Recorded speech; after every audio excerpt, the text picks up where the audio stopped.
इस साल छठी मैया ने मुझे मौका दिया है छठ करने का, क्योंकि पिछले 10 सालों से मैं छठ नहीं कर रही थी और 10 सालों से मैं बहुत मिस कर रही थी कि मैं भी छठ करूं। किसी न किसी वजह से मैं नहीं कर पाती थी। ये देखिए सारे सूप सजा दिए गए हैं, सारे लोग अपने अपने काम में व्यस्त हैं। छठ ही ऐसा पर्व है जिसमें सभी के हिस्से में कुछ न कुछ काम आती है, चाहे छोटे हो चाहे बड़े हो, जो व्रत किया हो चाहे ना व्रत किया हो, सभी व्यस्त हो जाते हैं। कितने सारे काम रहते हैं इसमें, फल लाने से लेकर उसे मतलब धोकर सही जगह रखना करना, सारे व्यस्त रहते हैं। और हम लोगों ने बहुत सारे ठेकुआ उकुआ सब बनाते हैं। इतने व्रत करते हुए इतने सारे काम करने में कोई परेशानी नहीं होती है। अब पिछले 10 सालों से मैं जब छठ नहीं कर रही थी, तो इस साल मैं जब छठ मैंने शुरुआत किया करने के लिए, तो सोच रही थी मैं कर पाऊँगी या नहीं, क्योंकि 10 साल से आदत छूट जाने के बाद किसी चीज़ को करने में थोड़ी परेशानी होती है। मगर मुझे कोई भी परेशानी नहीं हुई, बहुत ही आराम से मैंने छठ किया। ये शाम के घाट सूर्यास्त होने के इंतज़ार है सभी व्रती को। अब बहुत ही अच्छा लगता है छठ। जिस तरह से छठी मैया मेरे बच्चे को नौकरी दे दी एसबीआई बैंक में से, छठी मैया सभी की इच्छाएं पूरी करे और सभी को स्वस्थ रखें।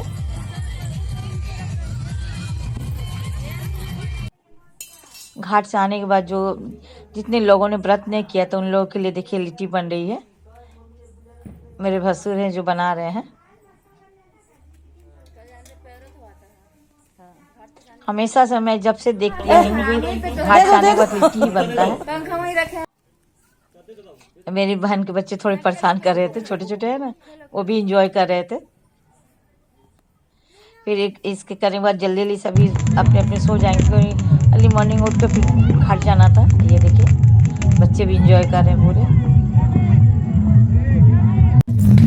अब सूर्योदय का इंतजार है। इतनी ये जो दृश्य है इतनी मनमोहक है, इतनी अच्छी लगती है कि मत पूछिए। कि मतलब बहुत ही अच्छा, बचपन से हम लोग यही देखते हैं।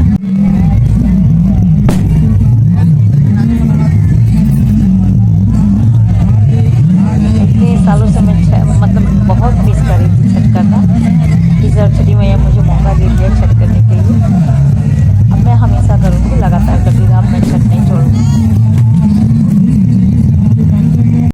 फिर देखिए अर्घा सुबह का सूर्योदय का अर्घा का समय हो गया है।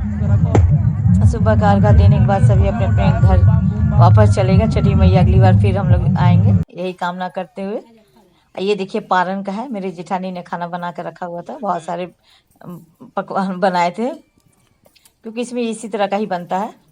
उसके बाद फिर मुझे क्वार्टर जाना था, क्योंकि बड़े बेटे को अपने ब्रांच जाना था, ड्यूटी ज्वाइन करना था, तो उसके लिए सारी तैयारी भी करनी थी। इसलिए मैं फिर अपने घर चली गई ससुराल से। फिर अब अगले साल छठी मैया सबके लिए अच्छा करे। फिर मिलेंगे अगले ब्लॉग में।